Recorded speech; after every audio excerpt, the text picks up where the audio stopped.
Welcome to Bloom Today. We have a blameless show for you. We're going to be talking about playing the blame game. Hi, I'm Paula Wallace, president of Bloom in the Dark, and this is Jenny Priz, the single-handed serenity coach. Welcome to Bloom Today, where we talk about internal and external brokenness and how you can heal, so that you can use the fertilizer of your past to bloom today.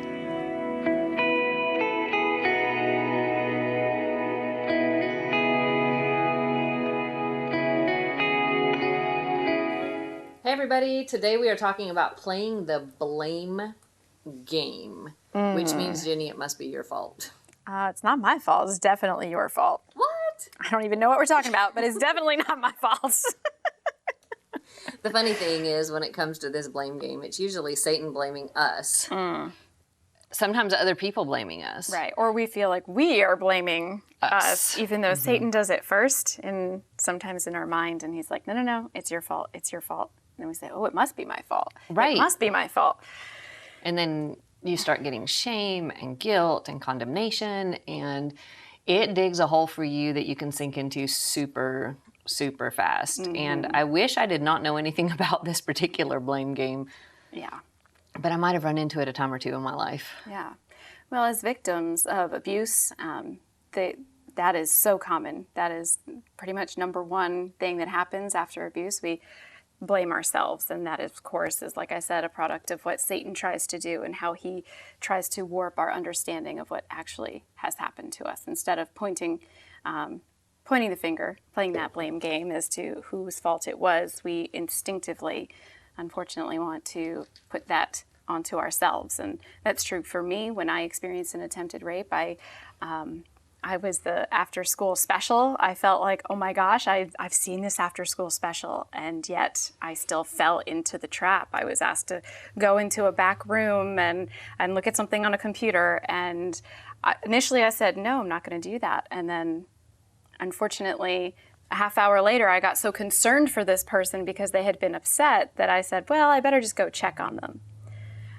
Oops. You ended up back in that room. I ended up in that room, and I thought because time had elapsed or something that it must be that they were having a tough time and they really did need my help.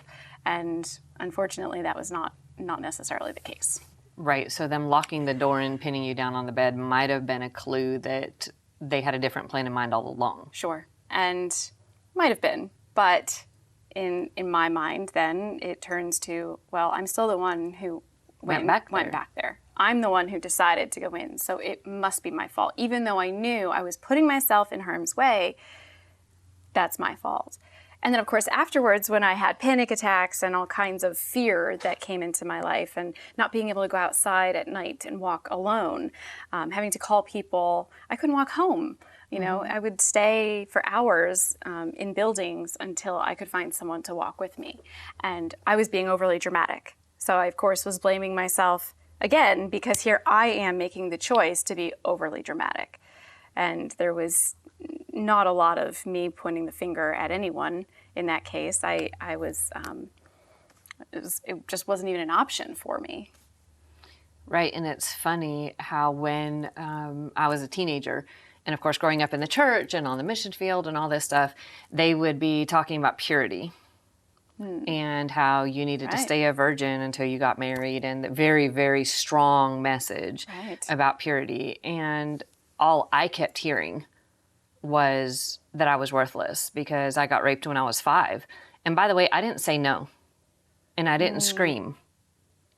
I yelled at him to stop, but I didn't know what was happening. I didn't understand it. I hurt really, really badly.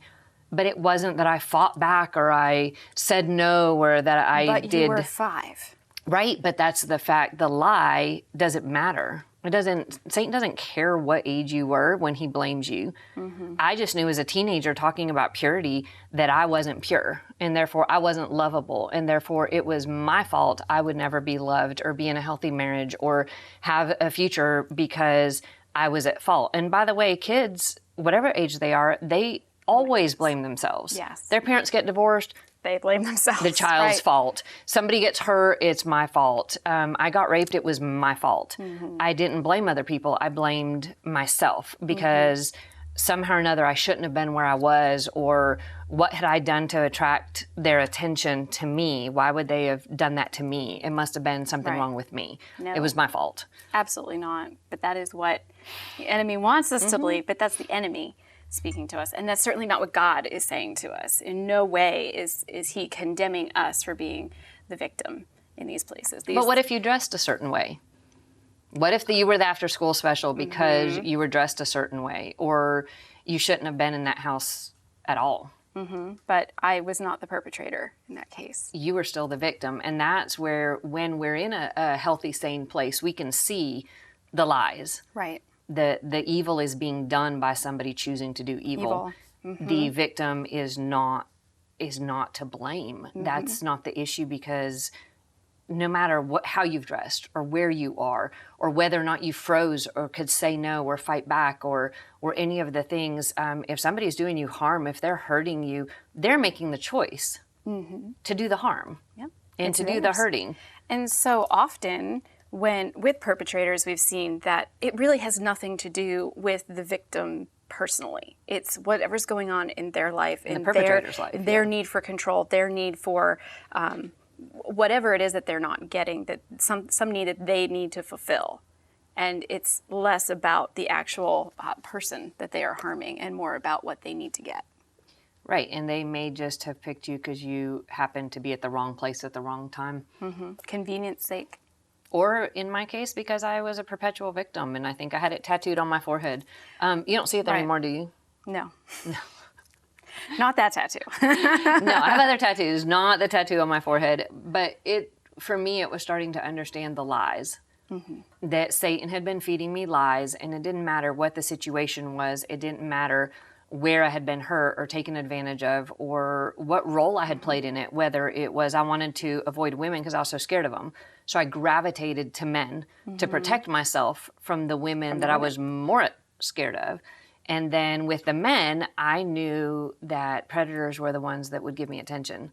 They were the ones who would seek me out. And there was a certain amount of safety in knowing how this worked. Right. Even if it meant me getting hurt. Right. But that still didn't make it my fault. Right.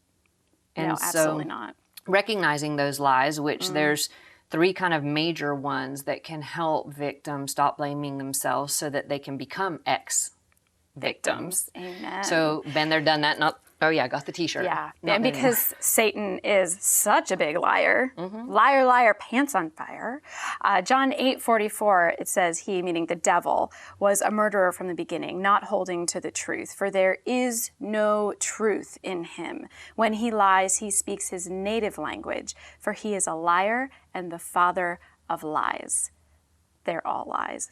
But there are specific lies that he gravitates towards, especially for victims. Well, like you set yourself up for it, right? Absolutely. No, but that is exactly what he wanted to tell me over and over again, that I made the wrong choice and it was my fault because I put myself in that position. No, that took a lot of years to finally recognize that that wasn't my fault. The fact that it happened wasn't my fault. Did I make a poor decision?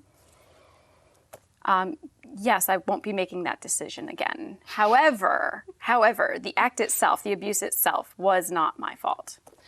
Right, and there's so many places where when it's date rape or it's rape within a marriage or within a romantic relationship of some kind, where it is somehow or another consistently the victim's fault. And so many other types of abuse, it's the same thing. Well, if you hadn't said that, I wouldn't have hit you. Right. If you hadn't acted that way, I wouldn't have. If you hadn't dressed that way, I wouldn't have. It's the game where Satan comes in with those lies through the perpetrator, through other people, and sometimes well-meaning people. Absolutely. Like I needed to wear my hair straight for a while because somehow or another having my hair naturally curly was seductive, and therefore it was my fault if We're guys pretty gave me seductive attention. people then. Curly hair. Oh my goodness. But God gave me curly hair. But wait a minute, aren't men really attracted to the straight hair and instead of the curly hair? Who knows? Where's the lie? Where's the truth? But either way, God created blame. us to have curly hair, apparently, and so Hair's supposed to be our glory, like Right. straight or curly, whatever God gives to you. It's Either not way. meant to be a blaming thing, Right. when it comes to Right. abuse. But in my case, a lot that I've heard and in my own head said, in this situation, I froze. So I didn't say no, and I didn't fight back. Not just when I was 5, but as an adult dating after my marriage was over, and got date raped. And it must have been my fault because I didn't say no and I didn't fight back. Except because for the you fact froze. I froze like a 5-year-old who had a trauma, PTSD, freeze, shut down. So I could be in my own head screaming no, but nothing was coming out of my mouth. You couldn't make anything. I couldn't actually connect the dots. I was responding like a traumatized 5-year-old. But that didn't change the belief in my own head that it must be my fault. Because even if I tried to push away, or even if I just completely shut down, somebody took advantage of me when I had previously said no multiple times. Right. When I wasn't in a trauma state. Right. But when push came to shove, I couldn't fight back or say no Right. in that trauma. Right. And then I know there's also circumstances where if someone says no, the consequences of that are even more, where their life is threatened. And so if they didn't say no for survival in that moment. Coercion. Right. Where fear is the dominant factor, and we recognize it when it's a gun to someone's head. Right. But what if it's the threat to harm your children? Or the threat to harm any of your family.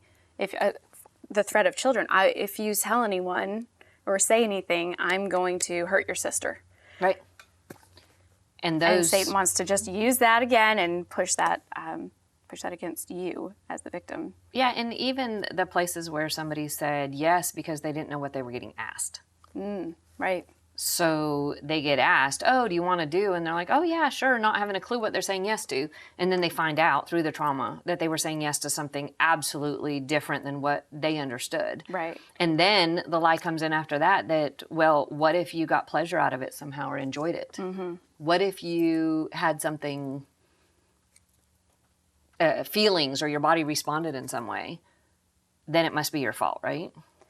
Oh, you mean if your body just decides to work the way it's supposed to, and, Reflex? and reflexively, so in sexual abuse, if you are in a place now, I've worked with, I have not had a personal experience with this, but I have worked with women who have said my body betrayed me, Right. in that their body response was a pleasure response, but in their mind and their emotions, this is not how they want to respond to this. So then they blame themselves for having having a response that their body is hardwired to have. Right.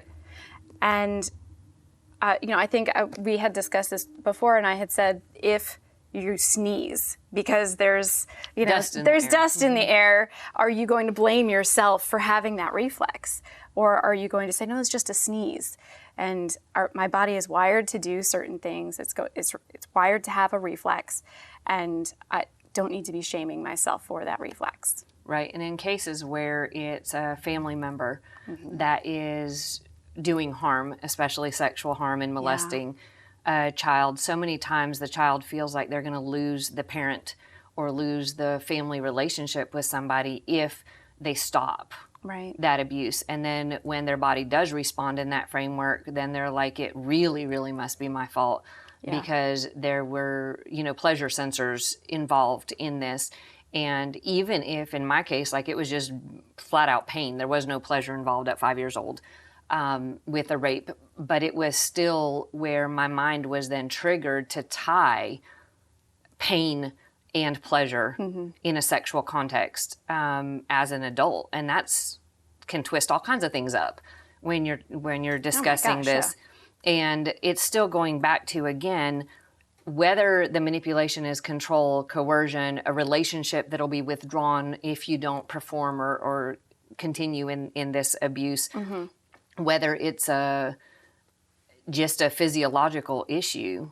When it comes down to it, anybody that is harming somebody else, taking inappropriate use of an adult with a child. That's why there's an age of consent. If it's under that age of consent, it doesn't matter what they think, what they say, it is still abuse. It's still statutory rape. Absolutely. And many times that is a trained, conditioned victim response when somebody is acting out at that age. So I wish it were different.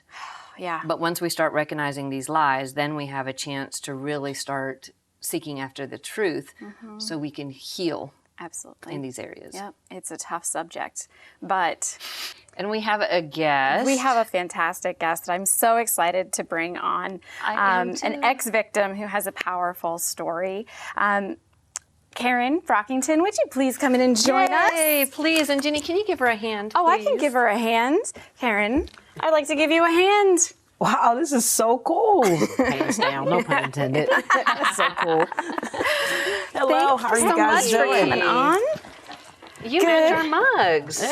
Purple, that's my favorite color. Purple. Yeah. We got it going on. Everything, I don't know yeah. what happened to her. She's not wearing purple. She didn't get the memo. I didn't. No, evidently not. Next time, would you send me the memo, please? Yeah, That way she could wear purple with us. exactly. Amen. Karen, thank you for being here. We so appreciate Thank it. you for having me.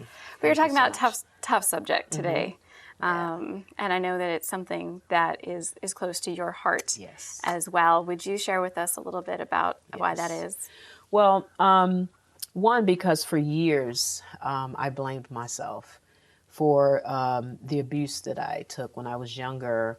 From as early as I can remember, I was abused by both men and women in crazy, crazy ways. And like you were saying, when your body responds to touch, as a kid, in your mind, you're thinking, wait a minute, this is wrong, but why is my body betraying me? Right. So you go through the torment from one abuse to the next abuse, and then after a while, you don't say anything, you don't scream, you don't fight it. You somewhere go in a back part of your mind, like, okay, well, this is enjoyable, so it must be right. And you equate it to love. So you think that this is the way love is and love does. So for years, I blamed myself. I just, like you said, it's a lie that the enemy tells you that it's your fault. It's your fault. I never forget when I was at the age of 13, I was coming home from school and stayed after school singing a Christian song, and a guy was following me and I didn't see him. And he came up on me and began to choke me, took me into an alley and raped me. How old were you? 13. Wow. 13 years old and raped. I never forget, while I was standing there and he was choking me and I had no breath. And I just said, Lord, if you're going to take me home, go ahead, because I don't want this to happen. I was a virgin, 13 years old. Wow. And so he raped me and I ran home and I told my foster parent, because I grew up in Baltimore City, rough area. Went from foster home to another foster home, and each foster home had its own different abuses. So I ran home and I told my foster parent there that I was raped. So she takes me to the police station. Well, in the police station, they do this examination. In the police station, while they were examining me, she was saying, you better be a virgin. I'm sitting there like, what? What did you do? This better be true. And I better find out that you are telling the truth, that you were raped.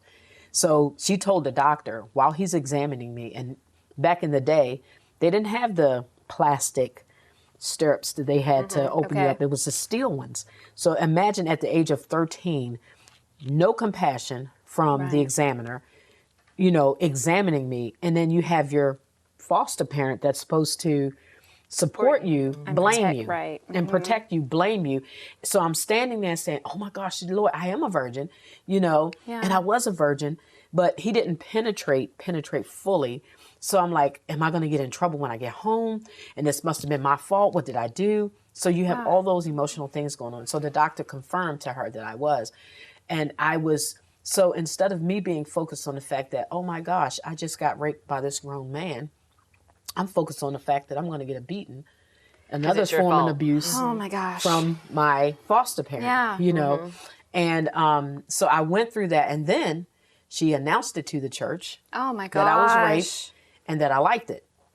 So So I grew up with this mentality. Satan just put blame right, like you said, on my forehead. Identity thing, So And so any other abuse that occurred after that, and there were some, You weren't going to say a word. I wasn't going to say a word I know because that. it was instantly my fault. Absolutely. You know, and there was another, I'll tell one more story. There was another story where that really kind of just got me. There was my mom, she was an alcoholic. So she was on one of her binges, and we're in Baltimore City. There's no electricity. It's cold. It's winter. Myself and my sisters and a few others. So we're hungry, and we didn't have any food to eat. So there was this guy in the neighborhood that was a godmother to one of my cousins. So he said, come on, guys, come over to the house. I'll get you some food, and you guys can clean up, take a bath. And I'm sitting here thinking, yes, there's somebody nice in the world after will help. going through, that will help you. So we get there, 3 o'clock in the morning. I feel this tap on my shoulder, and here he is coming up. He drags me, puts a belt on my neck, drags me down to his room, and forces oral sex. So I'm sitting there saying to myself, what? Like, God, like I just was dumbfounded. Just like, you couldn't tell me anything about God. You couldn't tell me anything, no, okay, if you told me, oh, no, this is Satan. No, this is him. You know what I'm saying? Yeah. Like, you could change this. I blamed my mother, but I didn't know her story until I found out her story. I blamed the abuser. I blamed everybody else. And the biggest blame was myself. Of course, Because because the you enemy went there told me- looking for food, Yeah. right? Like, and here's the thing. When I woke up that morning, he gave me a $2 bill. And I took it because we were hungry. And that even more put this thing on me, like, oh, you can get money for this. And should you do this for money? But then something in the back, it just was this torment. But then I felt cheap. I felt dirty.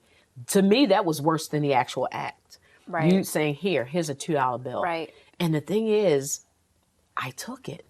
So I blame myself. Well, I must have wanted him to do this because I took the it. money. Because I took the money because we were hungry.